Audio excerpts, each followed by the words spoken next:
geschrieben, verstoppt am Helektum vom Tabernakel von Gott. O mein Denger, gaf die Ewigherrschaft net op für etwas Vergängliches. Verwerf net die himmlisch Souveränität für ein irdisch Verlangen.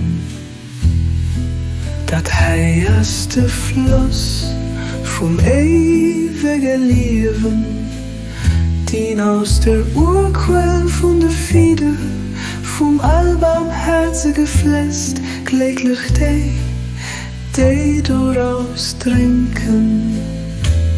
Kläglich die daraus trinken.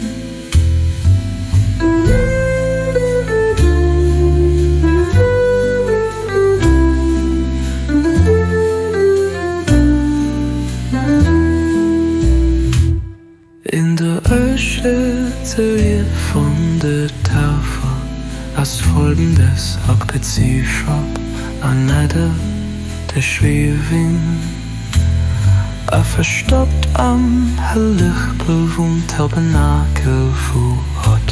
O mein Denkbar, gaf die Ewigherrschaft net ab für etwas Vergängliches.